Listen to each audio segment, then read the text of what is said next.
Hello तो बच्चों, कैसे हो आप सब। उम्मीद है सब बढ़िया होंगे, मस्त होंगे, अच्छे से पढ़ाई करेंगे।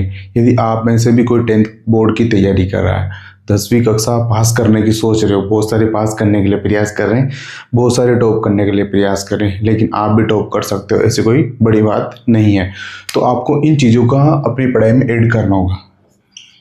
यदि आप 10th के क्लास एग्ज़ाम की प्रिपरेशन कर रहे हो, जो आपके जो वीक सब्जेक्ट है ना, उन पे सबसे ज़्यादा फोकस रखना पड़ेगा आपको। आप उन सब्जेक्टों को सबसे ज़्यादा पढ़ोगे जो बार बार एग्जाम में पूछे जाते हैं, जो आपको आते हैं, लेकिन उन सब्जेक्टों को नहीं पढ़ोगे जो आपको नहीं आते, उनको एलिमिनेट करोगे। तो कोशिश ये करनी, आपके जो सबसे कमज़ोर सब्जेक्ट है उनको पढ़ना है, बार बार पढ़ना है। जैसे कि आप मैथ्स नहीं पढ़ रहे होंगे, बहुत सारे हैं जो मैथ्स से दूर भाग रहे होंगे कि मुझे नहीं पढ़ना है और मुझे समझ में भी नहीं आती, तो ऐसी बात नहीं है। आप इसका मैं आपको एक तोड़ बताता हूँ, वो आप काम करेगा। आप लास्ट 5 ईयर जो पिछले 5 साल के पेपर है ना, उनमें जितने भी मैथ्स में क्वेश्चन आए ना, 10th बोर्ड में जितने भी क्वेश्चन आए ना, उनको लिख लिख के सोल्व कर करके इतनी बार प्रैक्टिस कर लो कि आपको यदि वो क्वेश्चन उठा के रात में पूछ लिया जाए तो आप सोल्व कर दो। ऐसे आप उनको बना लो।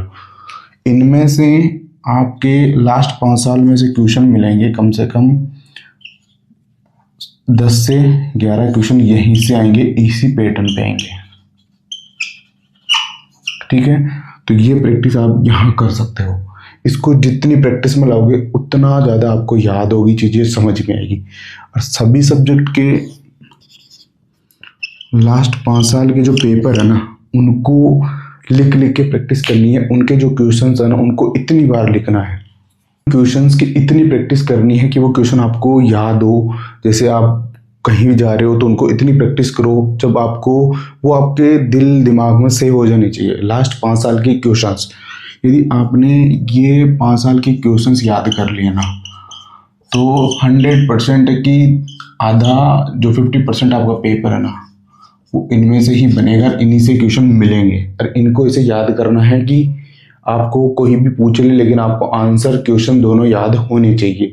यहाँ से क्वेश्चन बार बार रिपीट होते हैं, सबसे ज़्यादा फोकस यहाँ होना है, इधर उधर भटकना नहीं है। यही एक तोड़ है जो आप एग्ज़ाम में आपके अच्छे मार्क्स लाएगा। और जो भी बच्चे आरबीएसई बोर्ड से हैं, ठीक है, वो हिंदी, अपना जो हिंदी सब्जेक्ट है ना, उसमें अच्छे से फोकस बनाना है, क्योंकि हिंदी सब्जेक्ट में आप सबसे ज़्यादा मार्क्स लेके आ सकते हो। ये आपका स्ट्रॉन्ग सब्जेक्ट होता है। इसी की जगह सीबीएसई वाले, इनके लिए जो इंग्लिश सब्जेक्ट है, ये इसमें मार्क्स अच्छे लेके आ सकते हैं, क्योंकि इनकी इंग्लिश में अच्छी पकड़ होती है। और हिंदी माध्यम वाले अगर इसमें अच्छे से फोकस करेंगे तो बहुत सारी चीज़ें वो कवर अप कर सकते हैं, बहुत अच्छे मार्क्स लेके आ सकते हैं। तो कोशिश ये करने की लास्ट 5 साल के जो पेपर है ना, उनका रिवीजन अच्छे से करना है। वो आपको याद होनी चाहिए, एकदम कंटेस्ट याद होनी चाहिए कि यार मुझे कहीं से भी पूछ लो, मुझे आता है। तो बच्चों, आप ये सारी चीज़ें करोगे ना, तो मैं सच बता रहा हूँ कि आपका पेपर है ना, वो 50% पेपर यहीं से निकलेगा।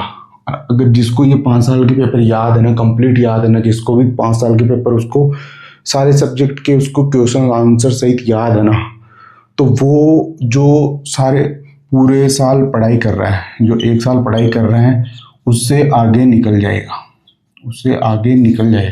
यदि उसको ये याद है और उसको लिखने की अच्छी प्रैक्टिस है ना, तो वो इनसे आगे निकल जाएगा। अगर मैं अपने नेक्स्ट वीडियो में बताऊंगा कि आपको आंसर राइटिंग कैसे करनी है, जिससे आपको मार्क्स सबसे ज़्यादा मिलेंगे। तो मिलते हैं हम नेक्स्ट वीडियो में।